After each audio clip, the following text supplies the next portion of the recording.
बिस्मिल्लाहिर्रहमानिर्रहीम। आज की वीडियो है मेरी थैजू मोरपंख के इस बहुत ही प्यारे प्लांट पर। तो जनाब आज मैं इसकी लगाऊंगी कटिंग। इसकी कटिंग इससे पहले मैंने आपको कटिंग की वीडियो भी दिखाई थी। इसको मैंने पानी में डिप करके रखा हुआ था प्लांटेशन के लिए कि इसकी अब प्लांटेशन स्टार्ट करूंगी। तो सबसे पहली बात तो मैं इसकी ये बता दूं कि इसके अंदर ना थैजू के इस पौधे से खुशबू बड़ी प्यारी आती है, खट्टी खट्टी सी।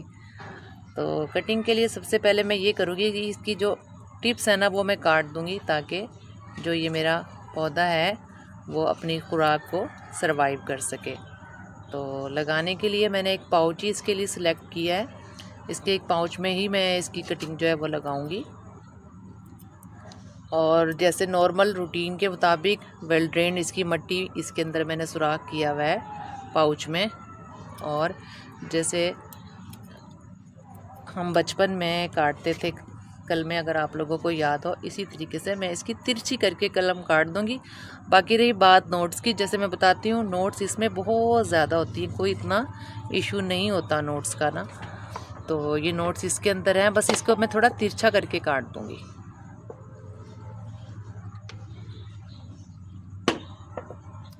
ये तिरछा करके काट दूंगी।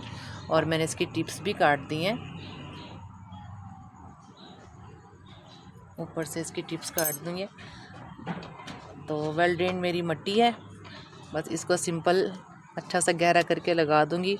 और मोर पंख के हवाले से दूसरी बात यह है कि इसकी शेप भी मोर के परों की तरह होती है, जिसकी वजह से इसे मोर पंख हम कहते हैं।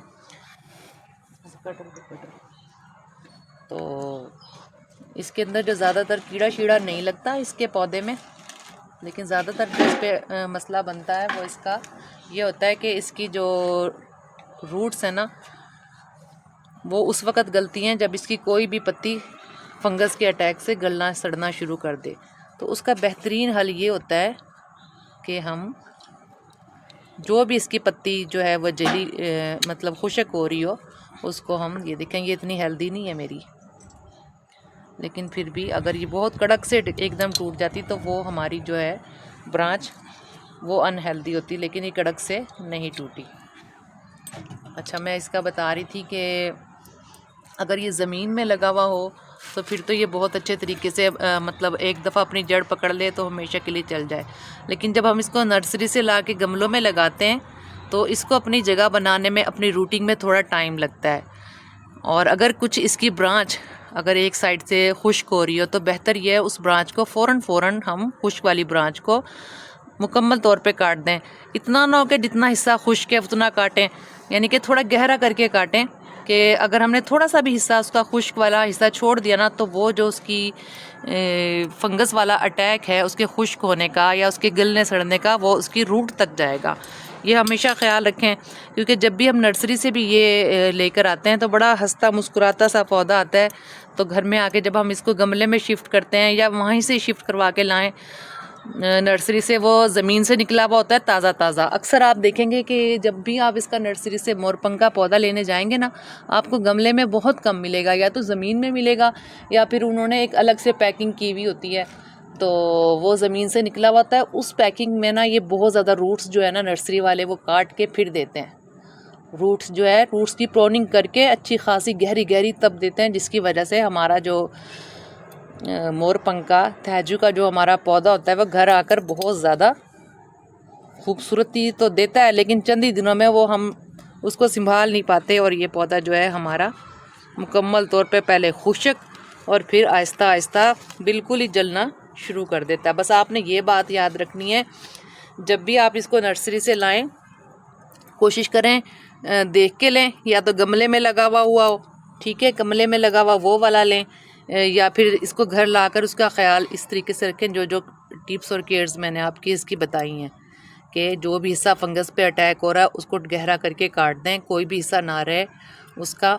और अगर कटिंग लगा रहे हैं इस तरीके से रखें, वेल ड्रेन मिट्टी रखें इसकी, धूप में ये ठीक रहता है, धूप में इसको रखें ठीक है। धूप में ये बिल्कुल, जब जड़ें, ज़मीन की तो क्या ही बात है, ज़मीन में तो बहुत अच्छे तरीके से ये अपने आप को सर्वाइव करेगा। ये मैं आपको ज़्यादातर जो केयर्स बता रही हूँ ये मैं गमलों की बता रही हूँ।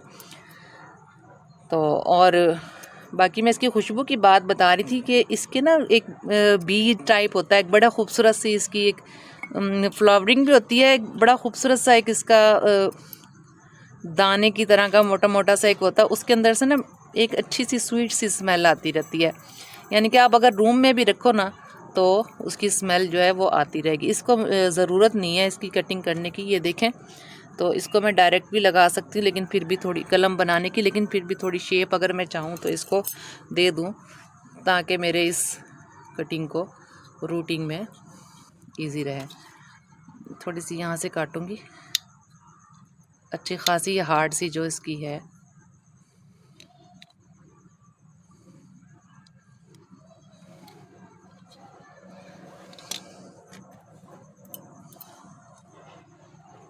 और इतना खूबसूरत लगता है ये, बहुत ही खूबसूरत, और हमारे लॉन को इतनी अच्छी सी ये लुक देता है। एक दफ़ा जब आपके घर में लग जाए, कोशिश ये हो वैसे इसकी अगर अवेलेबिलिटी हो तो इसको ज़मीन में लगाएं ना, ज़मीन में खुश रहता है। अलबत्ता गमलों में अगर लगाएं ना तो बड़ा सा गमला ज़रा इसका हो तो तब ये, मैंने कोशिश तो यही की है इसकी उतार दें। गमला ज़रा बड़ा सा हो, फिर धूप वाली जगह पे रखें इसको। गमलों में भी इसकी हम खूबसूरती को एंजॉय कर सकते हैं। इसी तरह करती के सारे लगा लूँगी मैं इनकी सारी कलमें।